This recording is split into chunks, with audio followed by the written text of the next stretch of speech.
Naam. Bismillahirrahmanirrahim. Assalamualaikum warahmatullahi wabarakatuh. Alhamdulillah.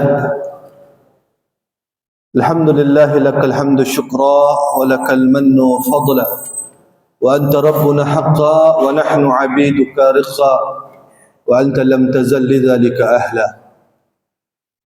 أشهد أن لا إله إلا الله وحده لا شريك له وأشهد أن سيدنا محمدا عبده ورسوله وحبيبه وصفيه وخليله لا نبي بعده اللهم صل وسلم وبارك وكرم ومجد وعظم على سيدنا وحبيبنا وشفيعنا وقرة أعيننا سيدنا محمد وعلى آل محمد وعلى أصحاب محمد وعلى قرابة محمد وعلى من تبعه إلى يوم الميعاد أما بعد. Segenap para hadirin wal hadirat, saimin, saimat, seluruh jamaah salat subuh yang ada di Masjid Al-Muqarrabin yang insya-Allah Allah muliakan, dan tentunya kita berharap kepada Allah Subhanahu wa taala dengan datangnya kita dari rumah masing-masing menuju rumah Allah yang mulia ini, tentunya kita menaruh harapan besar kepada Allah Subhanahu wa taala. Dan tentunya harapan yang paling utama, mudah-mudahan Allah Subhanahu wa taala menerima kebaikan kita, menerima kebajikan kita, menghapuskan semua kesalahan dan kekhilafan kita, sehingga Allah berkenan memberikan keridhaan kita untuk semuanya. Dan kalau Allah sudah ridha dengan kita semuanya, insya-Allah yang datang dengan berlumurkan dosa, Allah hapuskan dosanya. Yang datang dengan bawa hajat, insya-Allah Allah kabulkan hajatnya. Yang datang dengan titipan hajat orang lain, juga Allah akan kabulkan hajat mereka semuanya. Yang datang dengan bawa penyakit, Allah angkat penyakitnya. Allah berkahi semua yang kita miliki. Berkah umur, berkah harta, berkah jabatan, berkah anak keturunan, keberkahan yang menambahkan kebaikan untuk kita semuanya. Dan mudah-mudahan berangkat dari pertemuan kita kali ini, kelak nanti di alam barzah, di alam akhirat, kita semua akan dikumpulkan kembali di surga Allah bersama Rasulullah sallallahu alaihi wasallam. Amin ya rabbal alamin. Bapak Ibu yang berbahagia, alhamdulillah telah memasuki di subuh ke-23 Ramadan. Tanpa kita sadari bahwasannya Ramadan semakin dekat meninggalkan kita. Maka orang yang cerdas, orang yang pintar, orang yang betul-betul memahami makna penghambaan, dia tidak akan pernah meluputkan daripada nilai-nilai sedikit pun daripada keutamaan Ramadan. Bapak Ibu yang berbahagia, kata Rasulullah SAW, kita ni punya umur hanya 3 saja. 3 waktu saja. Yang pertama kata Nabi, ma madafat, waktu yang telah berlalu. Dan waktu yang telah berlalu tak mungkin pernah kembali lagi. Makanya jika seandainya kita mengenang masa lalu kita tersebut dan terus kita jadikan ini muhasabah kita, maka jika itu banyak lalainya, maksiatnya, seyogyanya kita tersebut saat ini lebih banyak beristighfar kepada Allah, memohon ampun kepada Allah atas kelalaian kita, atas maksiat kita semuanya. Karena Allah Maha Pengampun. Dan terus mengejar daripada perbuatan kita baik kita dengan mengisinya dengan nilai-nilai ibadah. Waktu yang kedua kata Nabi, wa mu'ammal ghaib, waktu yang akan datang, yang itu sifatnya ghaib, satu pun tidak ada yang tahu. Bisa jadi hari ini merupakan subuh terakhir kita. Maka sungguhlah sangat sayang sekali jika kita itu membiasakan diri setelah habis solat, bahkan kadang sebelum kita berdoa bersama-sama, kita pulang terlebih dahulu, itu ya sangat disayangkan. Apalagi memang seperti salat subuh, salat maghrib, yang Rasulullah mengatakan, ala unabbiukum bima yamhullah bihil khataya wa yarfa'id darajat. Maukah kalian ku beritahu, kata Nabi, beberapa informasi yang mana itu amalan jika seandainya kalian kerjakan, mengangkat derajat dan menghapuskan dosa. Mengangkat derajat kita dan menghapuskan kita punya dosa. Apa itu kata Nabi?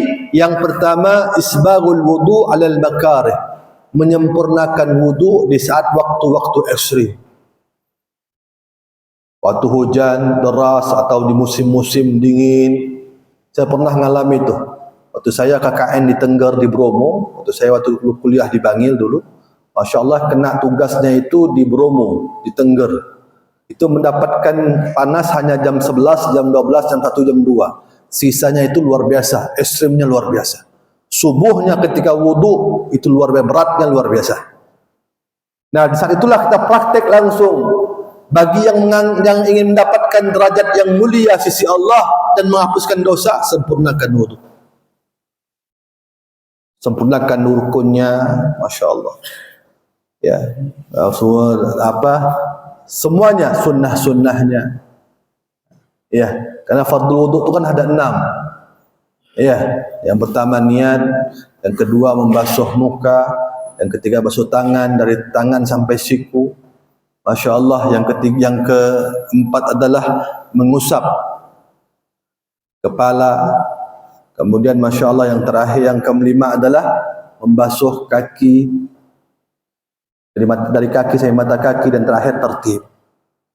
Ya, ini kajiannya di fikih.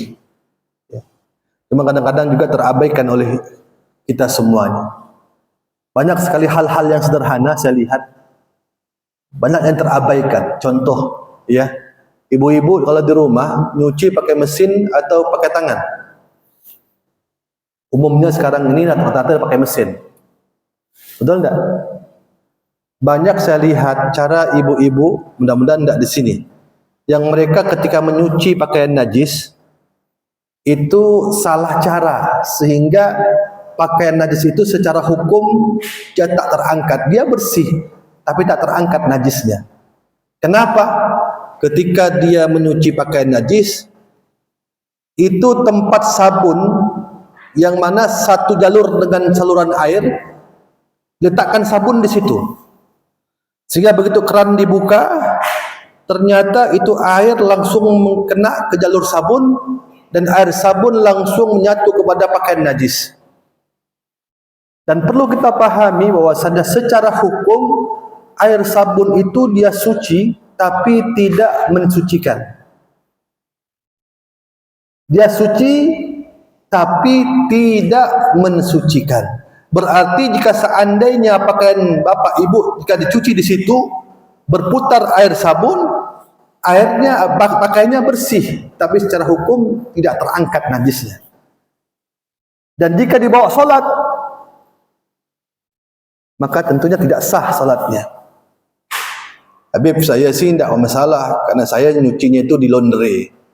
Ya laundrynya beritahu cara nyuci yang benar, kan begitu. Karena ini urusannya syariat, urusannya adalah keabsahan ibadah.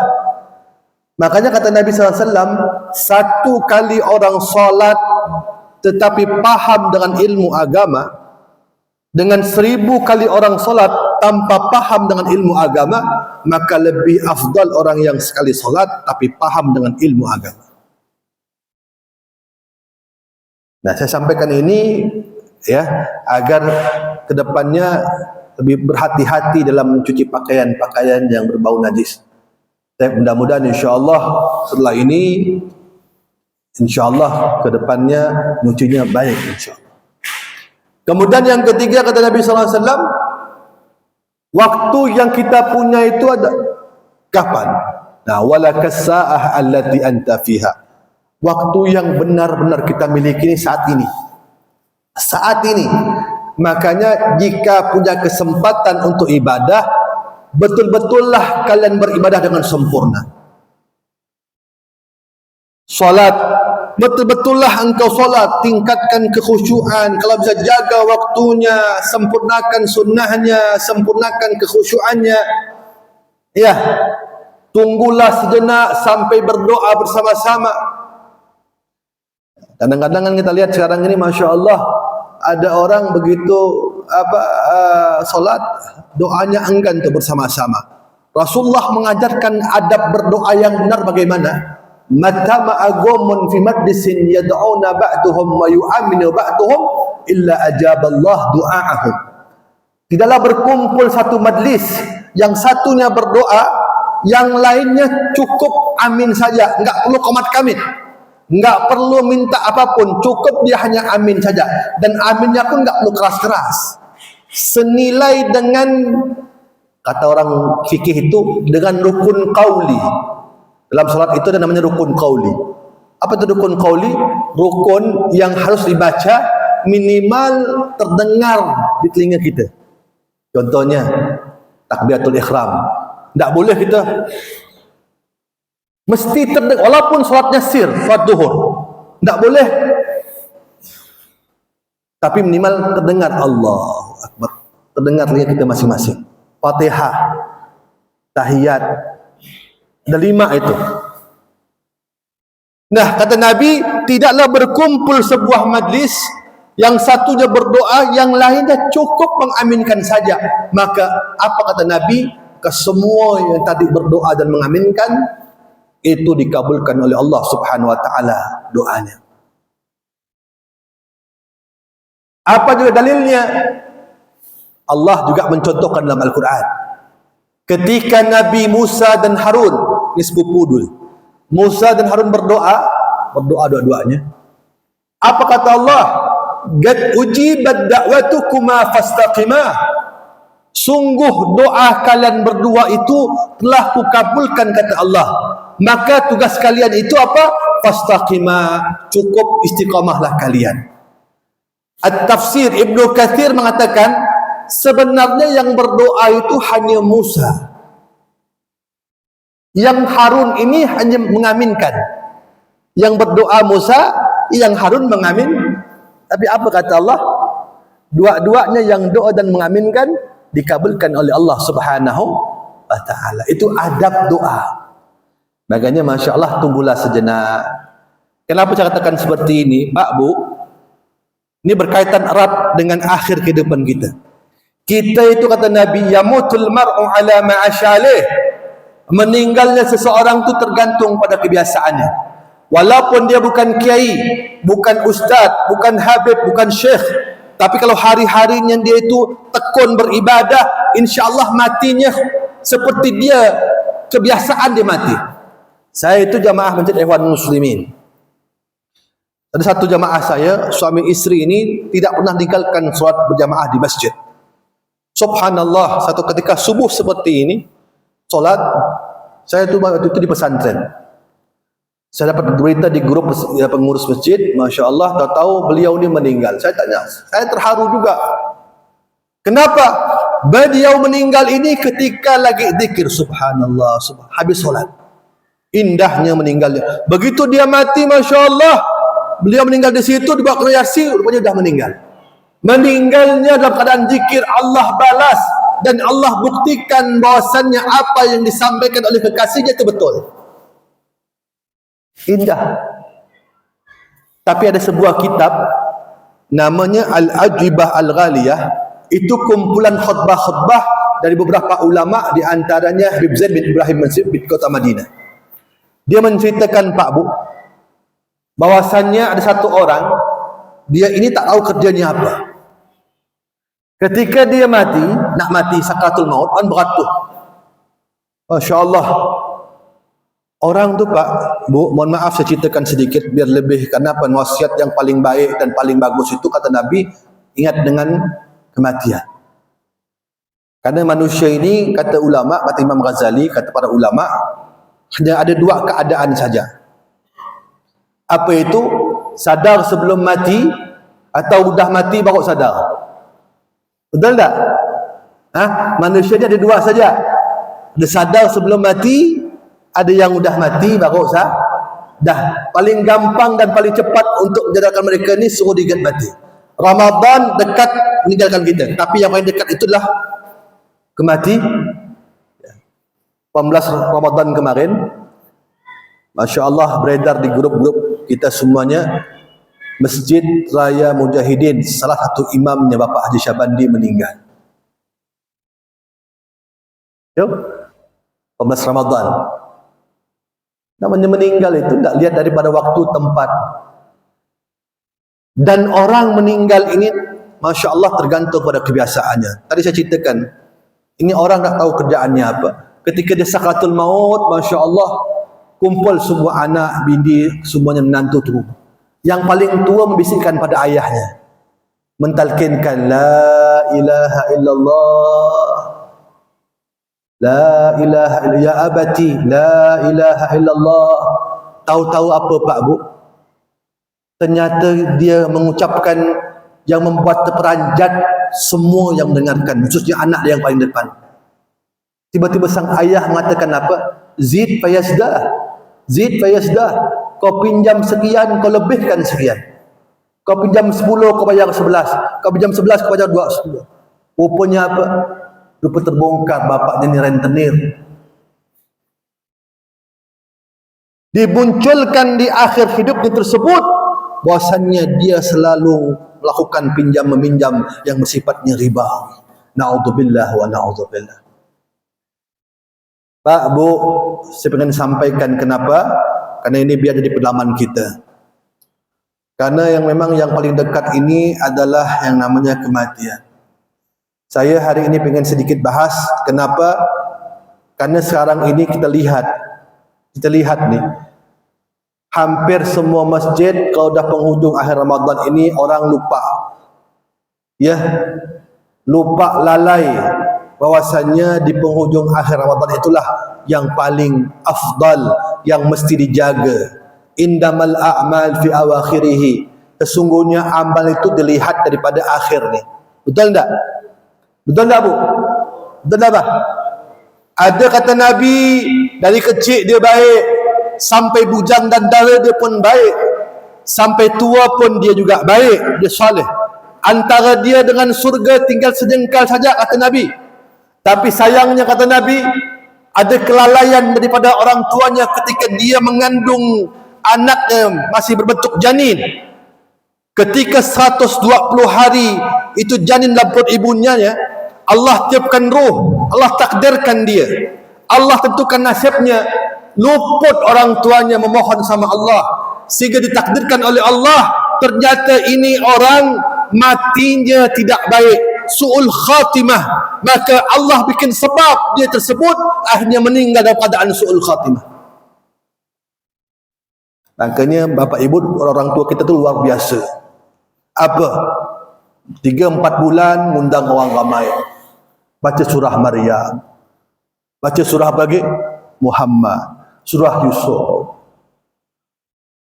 Wah, kata satu orang, kelompok orang lain, itu tak dibuat oleh Nabi itu bid'ah. Baca Quran pun bid'ah kah? Masya Allah. Janganlah kau seperti itu, ngomongnya seperti itu, mudah betul. Kita kumpul, memang ini kalaulah tak lakukan oleh Nabi, yang kita baca ini Quran, bentuk syukur.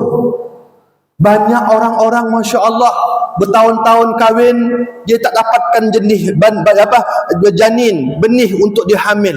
Ini Masya Allah, dia sudah hamil dari 40 hari sampai 40 hari berikutnya, 40 hari sampai 120 hari ditiupkan ruh. Dia berharap anaknya ketika ditiupkan ruh tersebut selamat, takdirnya bagus. Tentulah kita syukur. Yang kita baca pun kalamullah, surah Maryam, surah Muhammad, surah Yusuf. Betul tak? Kecuali Masya Allah unggil orang, tasyakurannya main gaplek. Itu tak betul. Betul tak? Ini tak betul. Kalau tasyakuran, kenapa? Sebagai seorang yang beriman, wajib kita bersyukur. Karena syukur ini perintah Allah. La in syakartum la azidannakum wa la in kafartum inna adzabi lasyadid. Jika kau bersyukur akan nikmatku, akan kutambah, kata Allah. Nah, kalau kau kufur sama Allah, azabnya sangat pedih. Ini bentuk syukur. Bentuk syukur. Betul tak? Betul tak, Masya Allah? Baca. Urusan anak tu, Masya Allah, laki perempuan dudi, atau lawa dan tadaknya, itu urusan nanti. Karena lawa dan tadak itu tergantung gen juga. Kalau bapaknya hitam, maknya hitam, tentulah anaknya kurang lebih. Betul tak? Dua warna ya, tak hitam biru. Betul? Bapak hitam, emak hitam, lahir anak putih. Kan berkelut lakinya. Anak siapa pula ni? Allah tu Maha Arif, Maha Bijaksana. Kecuali di antara satu dan laki dan putri bininya ni ada yang putihnya, dan tu dah Masya Allah. Jangan jauh-jauh lah Pak. Haiwan tak punya akal. Buka kitab Nawadir, itu burung gagak. Burung gagak tu kan hitam. Ketika telur anak yang diramnya itu anaknya lahir, tiba-tiba tak berbulu, mengkilap saja putih. Terperanjat, ini burung gagak. Ditinggalkan anak siapa pula ni, kata dia. Betul, itu burung gagak. Ketika dia lahir, terletas dia punya anaknya, mengkilap. Lari dia, ya Allah, anak siapa ni? Tapi larinya sambil mantau. Nah, apa yang Allah berikan hikmah? Ternyata ketika itu burung gagak lahir tanpa bulu, tanpa warna, ada keluar cairan seperti minyak di tubuh tersebut. Rupanya inilah cara Allah untuk memberikan makan anak burung gagak yang ditinggalkan oleh induknya. Macam mana caranya? Rupanya minyak ini mengeluarkan aroma yang mengundang beberapa makhluk-makhluk kecil-kecil yang lain mendekati daripada itu anak burung gagak. Rupanya itu cara Allah untuk mengantarkan makan anak burung gagak yang ditinggalkan oleh induknya. Sampai kapan? Sampailah waktu saatnya satu atau dua bulu tumbuh. Ketika tumbuh bulunya yang ada hitam satu, burung gagak pun katakan, ini baru anak aku ni. Burung gagak ya seperti itu. Betul tak? Jadi jangan nak berharap kalau bapaknya hitam, emaknya hitam, nak putih itu jangan harap. Bisa ribut nanti rumah tangga. Ya, pasti anaknya pun kurang lebih warnanya tak hitam, biru. Ya, kalaupun dia Masya Allah tak masalah. Hitam putih itu subhanallah tau. Hitam pun Masya Allah, hitam manis. Kalau dia Masya Allah di ibadah, ahli ibadah Taurat, ahli solat Quran, oh Masya Allah, dia akan bersih beraura. Pak Bu, terserang aja. Sekarang ini, ya banyak keluhan daripada kaum-kaum bapak. Beb, apa dekat lebaran ni? Saya juga mesti sampaikan, saya megang pengajian ibu-ibu tu 5. Ada satu orang nenek-nenek mengatakan begini, perempuan-perempuan sekarang ni tak perlu ikut pengajian, betul tak? Untuk apa ikut pengajian tu, tak ada manfaatnya. Ini biarlah, dah tua dah. Apa-apa. Cuman terlepas daripada benar dan tidaknya, saya juga mengevaluasi dan mesti saya sampaikan. Kaum suami pun juga ada keluhan. Beb, saya senang saya punya isteri ikut pengajian. Alhamdulillah, Masya Allah. Dia dapat pencerahan, dapat baguskan bacaan, solawat, dikir. Senang saya. Cuman Beb, kadang-kadang Beb, ada gak mesti saya sampaikan sama Beb ni? Tolong gak sampaikan pada mereka semuanya.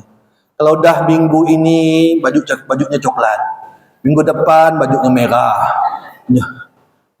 minggu depan lagi bajunya, dalam 1 bulan tu 4 baju. Beb, selap gak Beb? Satu pengajian. Ini keluhan bapak-bapak. Dengar tak dengar terlah. Betul tak? Apa lagi Beb sekarang ni Beb, Masya Allah.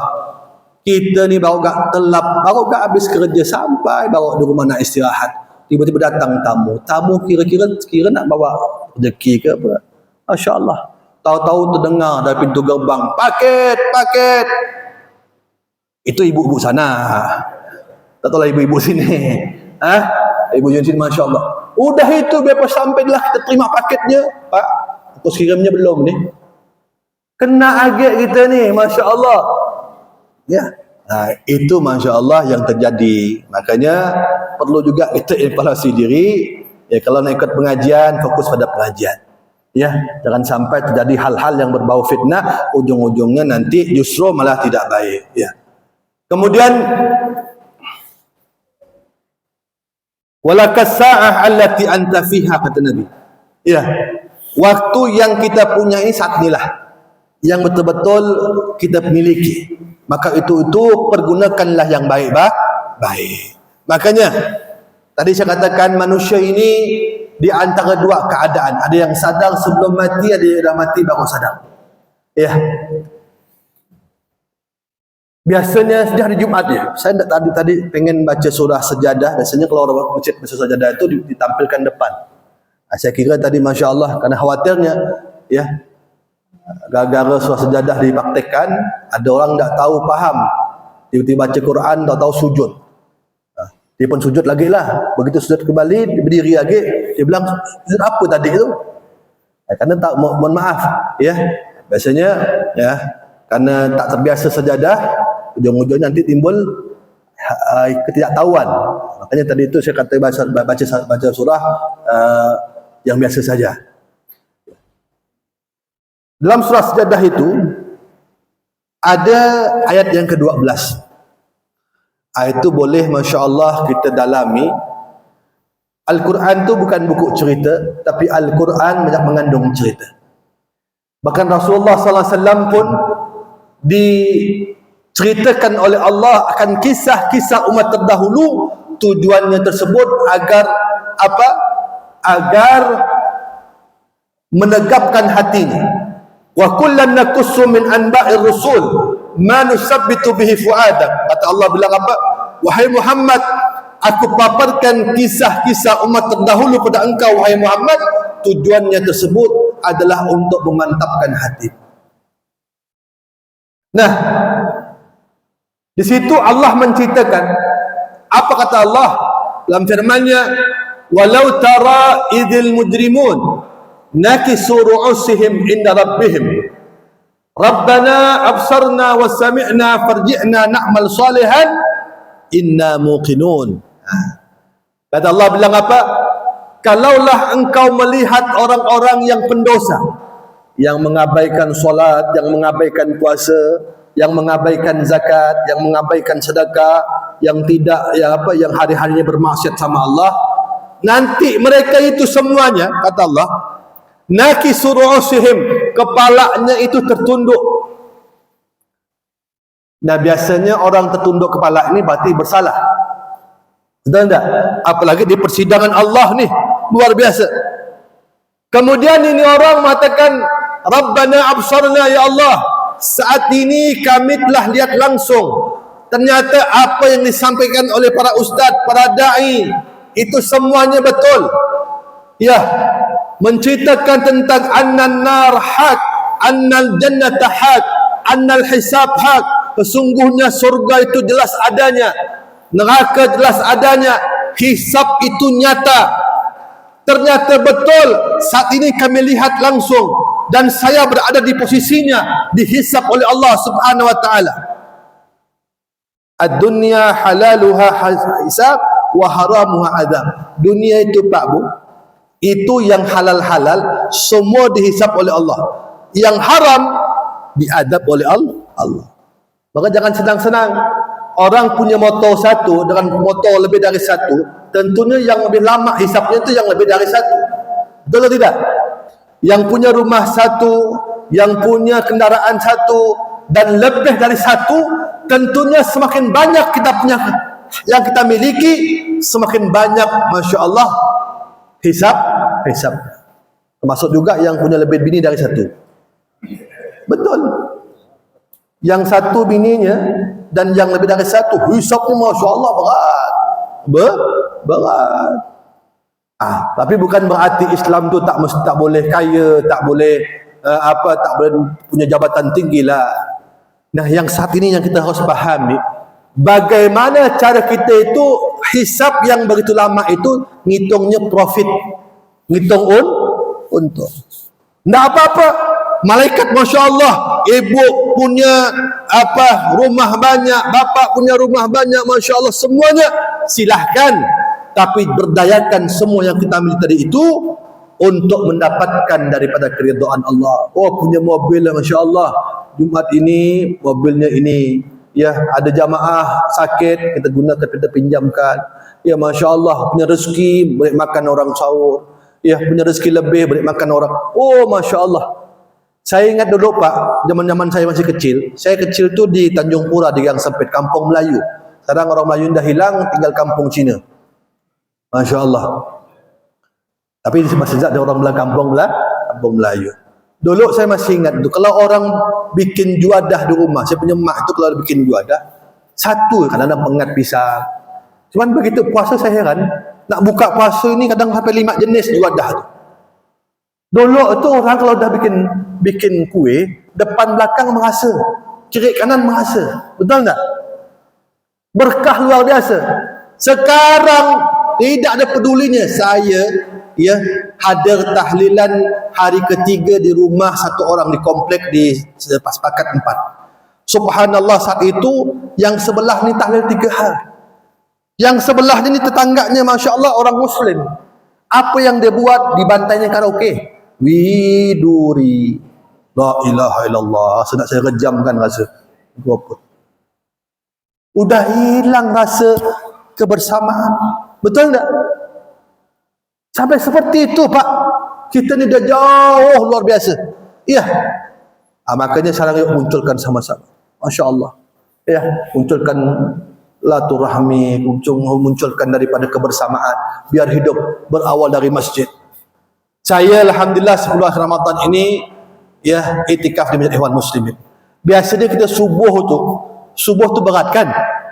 Ya, berat nak solat, berat nak tahajud, berat nak sahur. Ya, tapi subhanallah ketika di masjid ini semua jadi nyaman. Semua jadi semangat. Sampai sahur pun Masya Allah itu tak seperti sahur di masjid. Nikmatnya luar biasa, makan Masya Allah, dan nasi sama saja. Itu berkah kalau Masya Allah. Kenapa?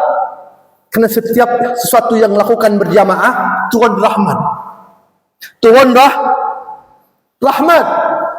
Rahmat inilah yang bikin sedapkan rasa makan, bikin semangat kita beribadah. Dan rahmat ini jugalah insya Allah yang mana kita punya amal baik itu diterima oleh Allah Subhanahu wa ta'ala. Karena itulah saya katakan pada saat ini, yuk sama-sama Kemudian apa kata Nabi? Apa kata Allah? Ini orang yang dihisap oleh Allah tadi itu mengatakan apa? Farji'na na'mal salihan inna muqinun. Ya Allah, kembalikanlah kami di alam dunia untuk kami beramal saleh, kerana saat ini kami sudah yakin, sudah sadar. Cuman sadarnya dah terlambat. Udah mati baru ada.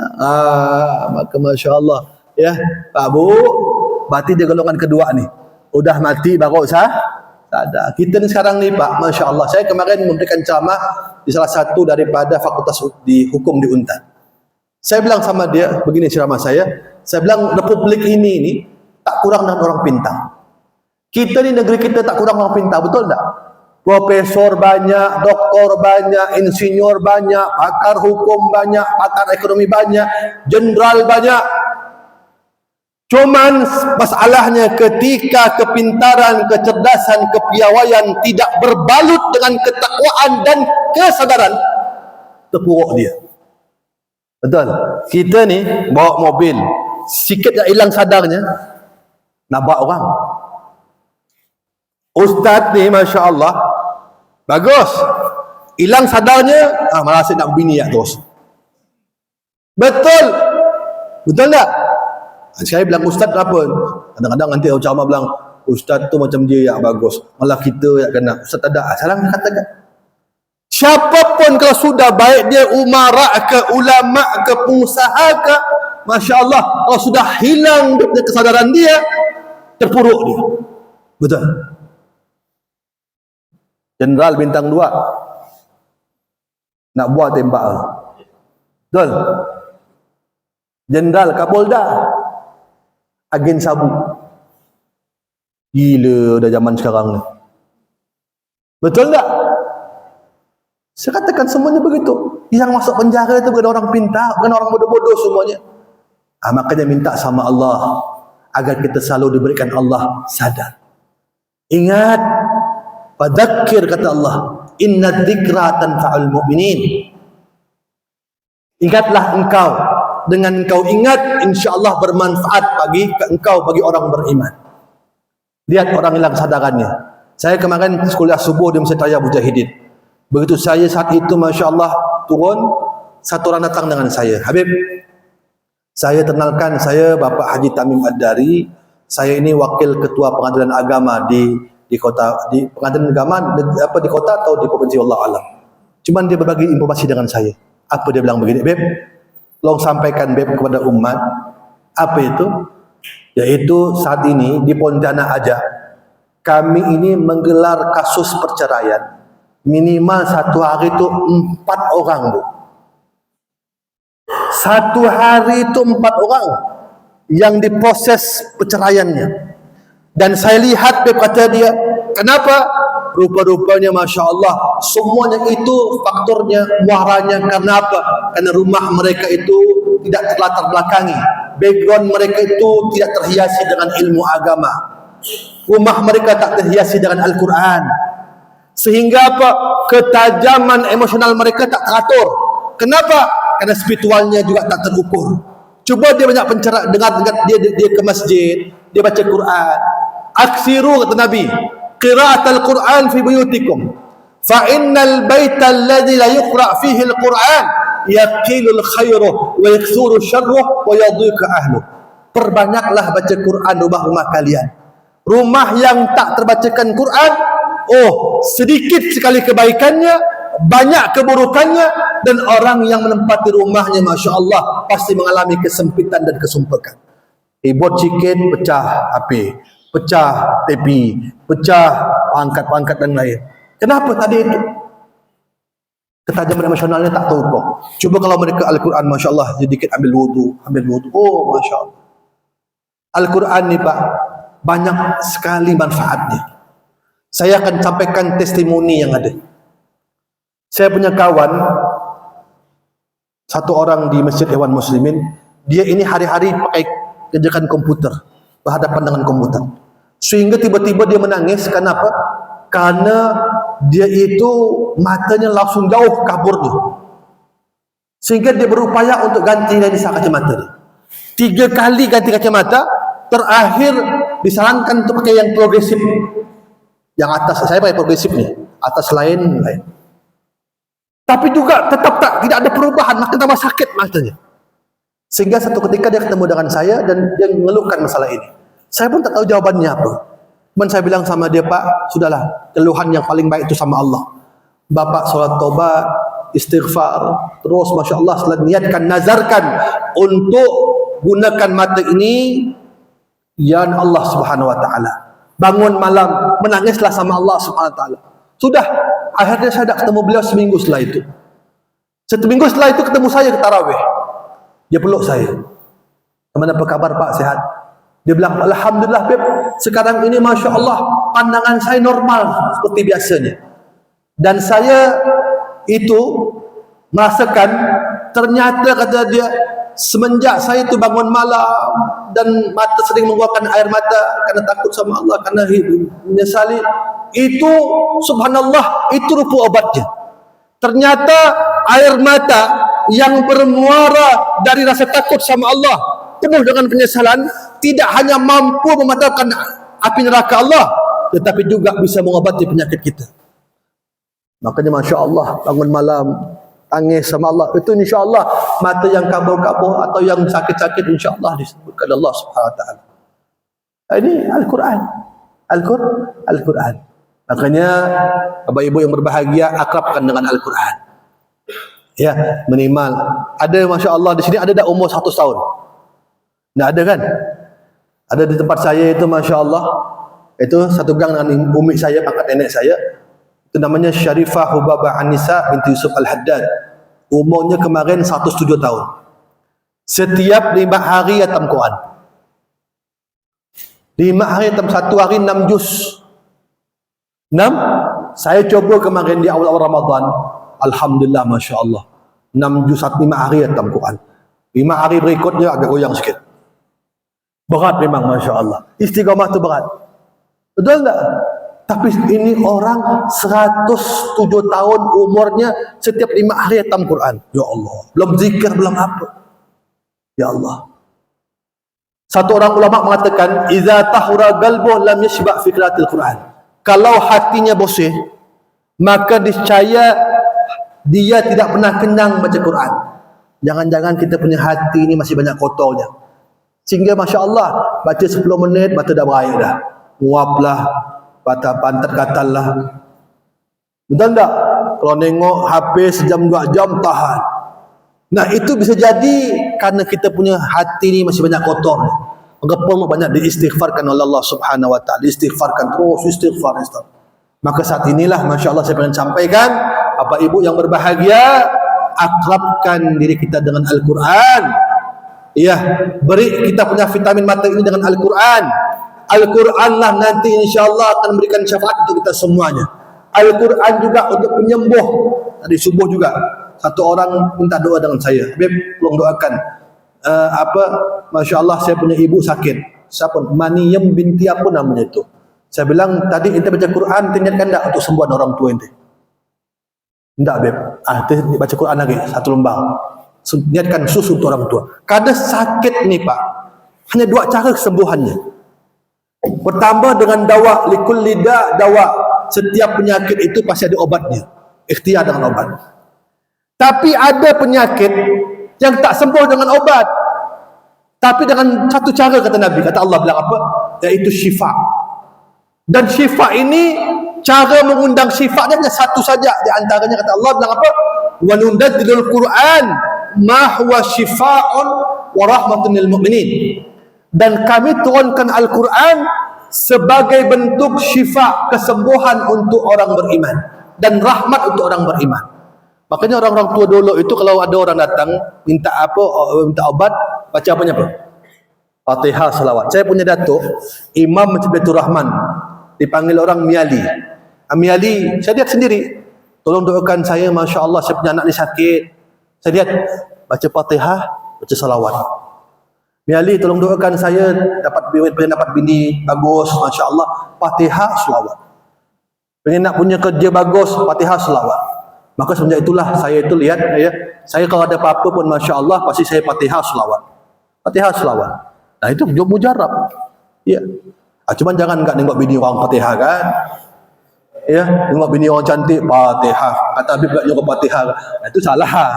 Ya, masya-Allah. Ini kadang-kadang kita ni kadang-kadang Al-Quran pun dibikin untuk bermaksiat. Beb, saya waktu itu waktu dulu saya ingat tuh. Saya bawa barang ilegal, Beb. Masya Allah. Saya bacakan Yasin tu. Waja'alna min baini aydihim saddan. Biar apa? Biar polisi tak nampak. Makin jelas polisi tengok Allah. Ya, itu salah.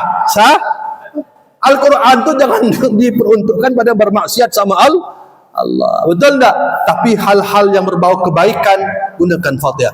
Dan Masya Allah, kalau dah sering-sering baca Fatihah melahirkan tuah. Apa tuah tu? Tuah tu berkah, bertambahnya kebaikan. Beb, saya kemarin ada orang minta ayat jangan saya. Dia bilang tolong apa niatnya? Tolong doakan saya punya bapak sembuh. Saya bacakan Fatihah mati orang tu, Beb. Ya alhamdulillah ada garis seperti itulah, ya. Ya. Jadi Fatihah itu jika mendarah daging, dikit-dikit Fatihah. Ini kan Fatihah kan surah yang paling bagus, pembuka. Makanya ulama-ulama guru-guru kita di Hadramaut di Bangla itu dikit-dikit Fatihah. Doa tak banyak-banyak. Ulama-ulama itu doa tak banyak. Kalau anda lihat dia di Hadramaut di Habib Umar doa Rabbana atina fid dunya. Dia doa Habib Rabbana atina fid dunya. Al-Fatihah. Kalau kita kan doa banyak-banyak. Doa kita kan hafal. Hari ni apa doa selamat, hari ni nambah bola balat, telur balat tambah. Jom-jom dah kawan doa dari gini sampai gini. Sampai akhirnya. Betul tak? Karena doa kita karena kita faktornya kan hafal doa ini nambah. Nambah. Orang Hadramaut tu masya Allah doanya sebentar, tapi tak langsung semuanya panjang lebar. Tapi bukan berarti doa banyak-banyak tak bagus. Masya Allah. Ya. Nah ini nampak agak seru tadi diam semuanya. Ini agak masya Allah. Dan terakhir sebelum saya sampaikan, ya Bapak Ibu, yang kedua tadi itu wantizarus solah pada solah. Amal yang mengangkat derajat dan menghapuskan dosa adalah menunggu solat yang satu dengan solat yang berikutnya. Nah, subuh janganlah balik dulu. Apa sih nak balik dulu itu? Tetaplah di rumah tu berkoro lah. Iya. Saya sampaikan ada sebuah hadis yang mana sahabat datang, ya Rasulullah, dhahbalud dusur bil ujur. Ya Rasulullah, seperti ni yang borong pahala ni orang-orang kaya je yang dapat pahala. Kami ni tak dapatlah, terjauhlah kata dia, ketinggalan. Yang bisa pergi haji yang kaya, yang bisa pergi umrah yang kaya, yang bisa zakat orang kaya, sedekah orang kaya. Kami ni tak punya apa-apa. Rasulullah bilang apa? Banyak cara untuk mendapatkan pahala yang sama. Contohnya di antara apa? Ketika orang habis subuh, Dia bertahan sejenak sampai menunggu waktu syuruk. Syuruk tu kurang lebih jam apa sekarang ni? Jam berapa? Jam 5 berapa? 5 40 42. Sebentar lagi, masya-Allah. Tunggu sejenak Bapak Ibu yang berbahagia dan tuntaskan salat isyraq 2 rakaat. Itu kata Nabi akan mendapatkan pahala senilai haji dan umrah sempurna. Bayangkan, Nabi takkidkan lagi sempurna. Saya ini berapa kali bawa jamaah umrah haji saya pernah. Saya bawa jamaah haji tahun 2013, saya bawa jamaah haji. Saya lihat, ya Allah, tidak semua orang tu fokus di Arafah pun tempat yang istijabah. Lalai mereka banyak. Kadang banyak bergurau, kadang banyak masya Allah bertiduran. Di Mina, Musdalifah banyak. Apalagi kalau pergi umrah, apalagi yang pergi umrah dia tak biasa ke masjid. Bukan banyak ke masjid, banyak dia toko dia singgah, jumpa tiang dia foto, khatib khutbah foto, nak teguh, teguh. Betul tak ini? Betul. Kenapa? Karena di tanah air tak terbiasa. Ngapain kalau seandainya jauh-jauh pergi umrah, ya maghrib solat itu balik hotel, isyak datang lagi. Untuk apa? Tapi kalau orang yang meyakini, saya ni hari ini bisa pergi umrah, ya rezeki sakit untuk mengumpulkannya, saya tak akan sia-siakan, maka begitu turun dari asar, tak balik ke hotel pas isyak. Ibadah. Kenapa? Dia tahu solat Masjid Nabawi itu Allah lipat gandakan 1000 kali lipat ketimbang masjid yang lain. Di Masjidil Haram 100.000 kali lipat perbandingannya di masjid lain. Maka dia ibadah tuh. Masya-Allah. Kalau orang ngerti begitu, Pak. Contoh hari ini, kalau orang ngerti, hukum iktikaf itu hukum apa? Sunnah kan. Tapi kalau orang cerdas, orang pintar, dia tidak mau dapat pahala sunnah, kurang kata dia. Maka dia rubah niatnya jadi wajib. Caranya gimana, Beb? Jadikan nazar. Aku nazar iktikaf selama duduk di masjid. Hukum nazar, hukumnya bagaimana? Wajib. Pahala wajib di bulan Ramadan Allah lipat gandakan sampai 70 kali lipat di bulan lain. Kalau pahala sunnahnya satu Allah bandingkan dengan pahala wajib di bulan lain. Makanya masya Allah, ya tunggu Pak maghrib dengan isya, tunggu. Yang terakhir apa? Yaitu adalah wa kasratul khutah fil masajid, memperbanyak langkah menuju masjid. Saya lihat tadi masya Allah ibu-ibu senang dari gang, masya Allah turun berjalan kaki. Itu sehat Pak. Nabi itu telah memberikan sebuah sabdanya, kecuali selain mengandung pahala, pasti juga mengandung sehat. Saya waktu di KKN Tengger, saya lihat 60-70 tahun orang tua-tua masya Allah, tapi sehat masih luar biasa. Tapi sekarang ni masih mau 30 tahun, 40 tahun, masya Allah. Tarawih ya 20. Mana di tarawih? Anak Beb, sini 20, nak 8. Berat Beb, masya Allah. Ada tasbih lagi. Memang betul gak? Ya, saya dalam Jumat tu pernah mundur. Ini gagal imam. Tolong Pak Haji Ahmadi, masya Allah, tolong imam tu mesti bagus sikit. Dan imam mesti arif. Mesti kami tu di masjid Ikhwan Muslimin malam Jumat tu masya Allah salat isya 4 rakaat, tarawih 20, sebelum witir tasbih 4 rakaat, kemudian ada witir 3 rakaat. Kena pula imam ni qari. Man tak bisa membedakan saat dia baca jadi imam dan qari. Diberinya macam orang nak musabaqah. Bismillahirrahmanirrahim. Dia sedap, kita bergaul tu ni. Alhamdulillahi Rabbil Alamin. Ya Allah, saya tengok ngintip saya jam saya. Begitu masya Allah. Jangan contoh, jangan contoh. Habis 4 rakaat salat isya, saya undur tu. Mana Beb? Belakang lo saya. Lepas saya ambil motor. Saya bukan balik saya. Tapi bukan balik ke rumah, cari masjid agak ringan sikit. Alhamdulillah, masya Allah, dapatlah masjid dekat rumah. Baru selesai salat isya kan. Isyak. Ni Allah nak tunjuk, nak negurkan saya, nak tunjukkan saya juga. Masya Allah. Bayanglah itu masjid tarawih 20 rakaat. Tapi saya lihat, ya Allah, lantai macam ada per. Allah sami Allah liman hamidah, Allahu akbar, Allahu akbar. 23 rakaat tu dihantamnya 19 menit ya. Saya waktu akhir nak bangun ni berat rasanya. Saya tengok pintu gembar 2. Allah, saya bilang dah gemuk lama kan. Ya, hari ini gara-gara imam ni, gara-gara imam, Masya Allah, masih pandai-pandai, masih arif. Ya, Allah itu. Bismillahirrahmanirrahim. Alhamdulillahi rabbil alamin, arrahmanir rahim, maliki yaumiddin. Tarawih itu kan salatnya santai, betul tak? Masya Allah. Makanya orang tua kita dulu 2 rakaat ada salawatnya. Yang tua-tua yang dah bergegar tu bisa minum. Makanya boleh bawa aqua ya. Jangan bawa kincau apa, bawa ini semuanya. Nanti gara-gara saya memang boleh bawa minum langsung ibu Masya Allah bawa kuih, bawa apa semua. Jadi Masya Allah masih faham. Itulah, mudah-mudahan kita semua bisa lebih arif dalam beribadah, dan mudah-mudahan Allah berikan kita keistiqomahan, keikhlasan dalam beribadah. Karena waktu syuruk sudah masuk dan kita salat isyraq untuk mendapatkan pahala yang terbaik pada hari ini.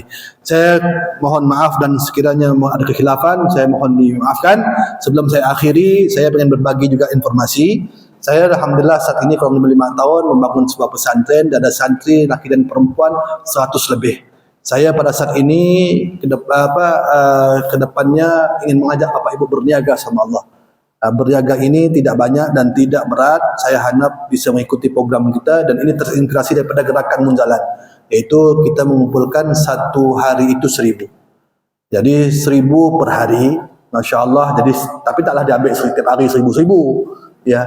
Ini Masya Allah bisa dibayar atau bisa ditransfer Masya Allah di setiap bulannya di rekening pesantren. Ini untuk apa ini? Ya Masya Allah, karena 30% para santri itu kami ambil dan tergratiskan, karena mereka di kalangan orang-orang mu'alaf, anak yatim dan sebagainya, itu kami ringankan beban mereka. Jadi fokus kita itu adalah untuk mendidik, bukan untuk berdagang. Makanya kami juga kadang-kadang terbengkalai dalam urusan masalah beras dan pernak-perniknya semuanya.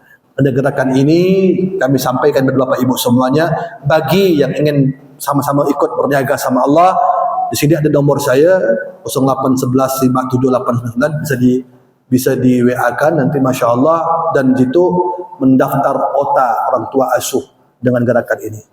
Yang mudah-mudahan apa yang ada daripada kebaikan, dan mereka yang menghafal Quran, yang menghafal hadis, belajar semuanya, pahalanya nyambung sampai hari kiamat kepada Bapak Ibu yang yang ikut sama dengan kita semuanya, dan bisa mengambil kertas ini dengan saya punya anak Guresh, insyaAllah sebagai bentuk kesediaan.